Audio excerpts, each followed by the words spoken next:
ஆத்தூர் சுற்றுவட்டார பகுதியில் பல 100 ஏக்கர் அளவில் வெற்றிலை விவசாயம் பண்ணிட்டு இருக்காங்க. இங்கே உள்ள வெற்றிலை பல ஊர்களுக்கு எக்ஸ்போர்ட் ஆகிட்டு இருக்கு. வட மாநிலம் குறிப்பாக தமிழ்நாடு நிறைய ஊர்களுக்கு சென்றுட்டு இருக்கு. இந்த எங்கள் வெற்றிலையானது அனைத்து திருவிழாவுக்கும் சுபகாரியங்களுக்கு பல நிகழ்ச்சிகளுக்கு இந்த வெற்றிலை பயன்படுது. இங்கே உள்ள வெற்றிலை வந்து நீண்ட நாள் தாங்கும் சக்தி உடையது. அதனால ஆத்தூர் வெற்றிலைக்கு இது ரொம்ப ஃபேமஸ். மற்ற ஊர் வெற்றிலையை வந்து சுமார் 2 நாள் அல்லது 3 நாள் தான் தாக்கு பிடிக்கும். ஆனால் ஆத்தூர் வெற்றிலை மட்டும் வந்து குறைஞ்சது ஒரு 10 நாள் வச்சு இருப்பு வச்சு வியாபாரம் பண்ற அளவில் விவசாயிகளுக்கு வியாபாரிகளுக்கு நல்ல லாபத்தை கொடுக்க வேண்டிய இதில் இருக்கு. அதுக்கப்புறம் இந்த எங்களுடைய ஆத்தூர் வெற்றிலைக்கு வந்து புவிசார் குறியீடு கடந்த 2 வருடத்துக்கு முன்னாடி கொடுத்து வாங்கி வச்சிருக்கிறோம்.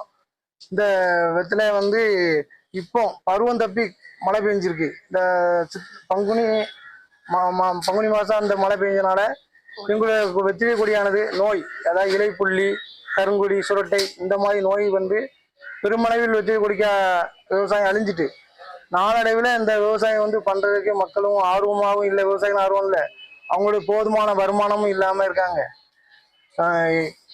இந்த விவசாயிகளுக்கு கவர்மெண்ட் வந்து எந்த ஒரு மானியமும் கொடுக்கல. 2023 பெரிய வெள்ளம் ஏற்பட்டுச்சு.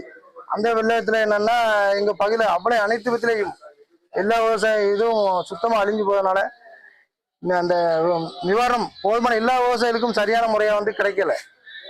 அதனால அரசு என்னன்னா இந்த தொழிலுக்கு முக்கியமாக கொடுத்து இந்த விவசாயிகளை காப்பாற்றணும். இந்த தொழிலை மீண்டும் உற்பத்தி பண்றதுக்காக அரசு நல்ல ஒரு மானியம் மற்ற இது கொடுக்கணும்.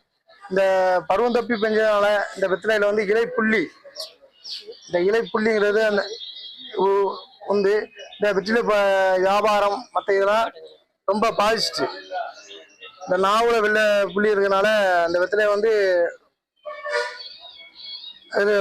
வந்து ரொம்ப டேமேஜ் ஆகிரும். இது வந்து யாரும் பறிக்க மாட்டாங்க. விவசாயிகளுக்கும் ரொம்ப ஒரு சேதம். இதனால இது பண்ணுது. அரசு உரிய நிவாரணம் மற்றும் தொழிலை ஊக்குவிக்கிறதுக்காக எங்களோட சேர்ந்து ஒரு உதவி பண்ணா ரொம்ப நல்லா இருக்கும். வருங்காலத்துல இந்த தொழிலை பண்றதுக்கு ரொம்ப உதாரணமாகவும் இருக்கும்.